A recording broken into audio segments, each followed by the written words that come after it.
But I really want you to keep in mind, and at the forefront of it, is that the reason why they are going so hard against Zohran, the reason why they will pour tens of millions of dollars into the general election, why all the real estate industry is coming out against him, all of Cuomo's Trump backers like fucking Uber and shit, the reason why they are so hysterical in the fear-mongering is not because they're afraid that his policies or plans won't work and that they'll hurt the city. They're afraid they will work. And when they do work, people will stop accepting crumbs because they will see that things can be better. I also love, too, all the people that don't live here freaking out about Zohran. Like, you don't even go here. You don't even go here. Let's go over just a few of the things that we're hearing the most from the ruling class, and keep that in mind. All the propaganda that you are hearing and the fear-mongering that you're hearing against him is coming from three groups: racist, white supremacist, Islamophobe, Zionists, and corporate oligarch ruling class folks. All the very same rich people that made New York City unlivable, which is why you should promptly reject anything they have to say. It's actually maddening when I see people listening and giving any credence to what these oligarchs and plutocrats and one percenters and corporations and fucking CNBC people say when they're fear-mongering about Zohran running New York, when it's like, you do realize as you're listening to these professional wrong people that the city that you constantly complain about, that you say is unlivable because it is and it's unaffordable, those people that are telling you to be scared of Zohran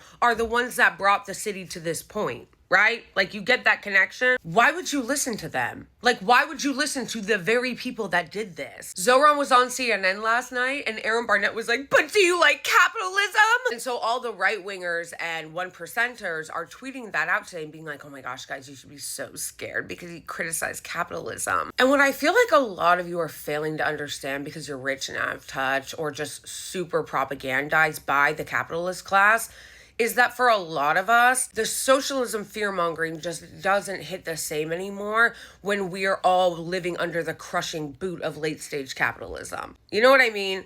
Like, it would work more if we all had shit, you know? Like, if we all had a house and we all had a car, you know, we all had a living wage and healthcare, then it would work. But we don't have any of that. So it's just not hitting the same anymore, bro. They don't seem to get that, though. So that's the first piece of propaganda they constantly use. It's gonna be socialist. Let's be so for real. No, it's not. America is still, unfortunately, a very capitalist country. And one mayor in New York City winning is not going to change that. He is going to be up against so much fucking insane. Like, if you look at the smear campaign and the hysteria that's already coming out since he won, think about when he actually gets into office, the amount of clowns that are going to be after him and undermining him at every fucking turn. Which is why I keep saying, be prepared for that.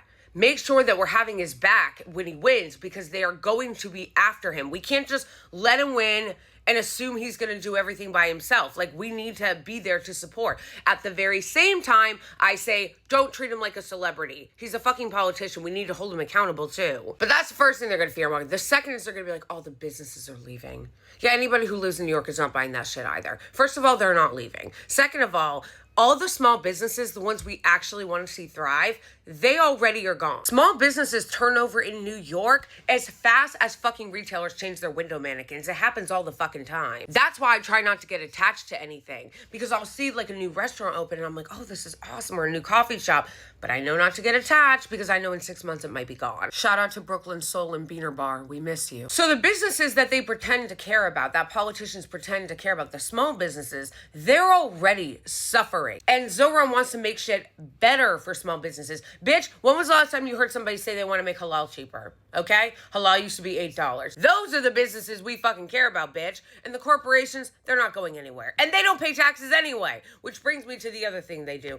Oh, all the rich people are gonna leave. First of all, don't threaten me with a good time. I hope all the fucking ghouls and goblins and fascists that went to Jeff Bezos' wedding, I wish they wouldn't come back. I wish that they would just float away on whatever island they fucking went to. And they could all live in happily ever after fascist land. But no, they're not going to leave. First of all, those bitches don't pay their taxes anyway. and they're not gonna leave. They never leave. New York has more billionaires than anybody else, but you know, we also have more working class people. There are so many working class people in this city. Those are the people that make this city fucking run. So if the billionaires leave, the couple hundred billionaires that we have living here leave, okay, bye. Don't let the door hit you on your BBL on the way out. And what I really want you to keep in mind as they continue to ramp up this fear campaign, that they are going to ramp up to the highest levels you've ever seen, and they are going to pour tens of millions of dollars into it. I'm already seeing them try to rehabilitate Eric Adams. Like, it's really embarrassing. Like, they threw Eric Adams under the fucking bus and was like, he's a corrupt piece of shit.